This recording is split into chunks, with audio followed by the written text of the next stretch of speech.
Welcome to my 𝖕𝖆𝐻 YouTube channel. মৰমৰ ছাত্ৰ-ছাত্ৰীসকল, আজি মই অষ্টম শ্ৰেণীৰ সমাজ বিজ্ঞানৰ পাঠ্যপুথিত উল্লেখ থকা কিছুমান অতি গুৰুত্বপূৰ্ণ সাধাৰণ জ্ঞানৰ প্ৰশ্ন তোমালোকৰ অভ্যাসৰ কাৰণে তুলি লৈ আহিছোঁ। তোমালোকে নজনাবোৰ অনুগ্ৰহ কৰি নোট কৰি ল'বা। তেন্তে ব'লা পলম নকৰাকৈ আমাৰ ভিডিঅ'টোলৈ আগবাঢ়ো। 2001 চনৰ লোকপিয়ল মতে অসমৰ মুঠ জনসংখ্যা কিমান আছিল? উত্তৰ 2,66,38,407 জন। 2001 চনৰ লোকপিয়ল মতে অসমৰ মুঠ জনসংখ্যা কিমান আছিল? উত্তৰ 3,11,69,272 জন।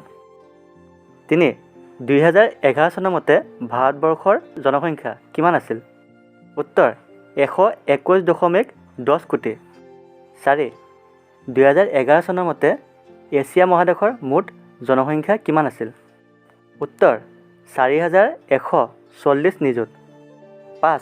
2011 চনৰ লোকপিয়ল মতে অসমৰ জনসংখ্যাৰ মুঠ ঘনত্ব কিমান আছিল? উত্তৰ প্ৰতি বৰ্গ কিলোমিটাৰত 382 জন। 2011 চনৰ লোকপিয়ল মতে অসমৰ মুঠ মাটিকালি কিমান আছিল?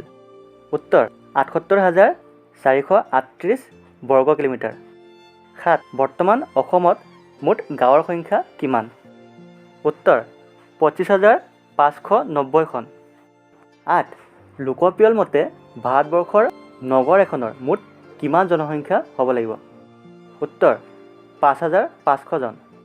9 সাধাৰণতে চুনামীৰ উচ্চতা আৰু গতিবেগ কিমান হয়?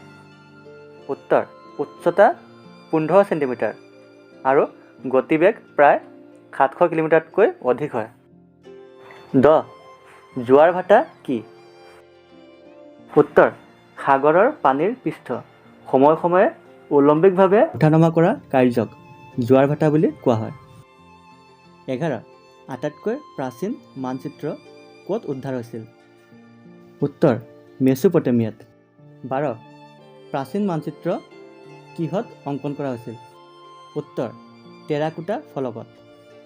13 দ্ৰাঘিমা আৰু অক্ষাংশৰ ভিত্তিত প্ৰথমতে কোনে মানচিত্ৰ অংকন কৰিছিল? উত্তৰ টলেমিয়ে। 14 ইউৰোপত কি যন্ত্ৰৰ আৱিষ্কাৰে মানচিত্ৰ প্ৰস্তুতিত ব্যাপক পৰিৱৰ্তন আনিছিল? উত্তৰ ছপা যন্ত্ৰৰ আৱিষ্কাৰে।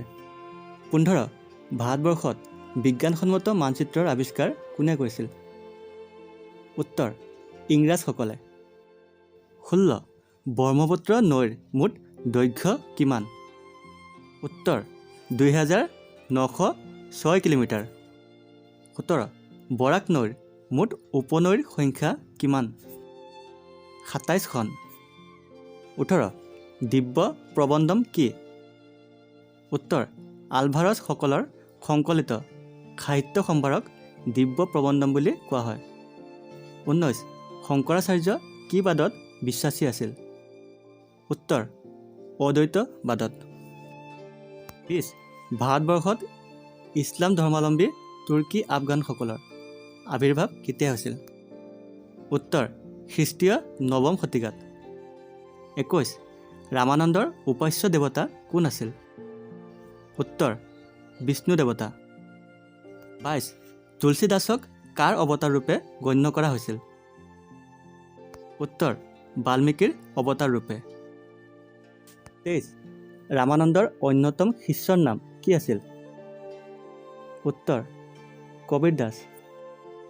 24 ৰামচৰিত মানসৰ ৰচক কোন আছিল? উত্তৰ তুলসীদাস। 25 দোহা কি?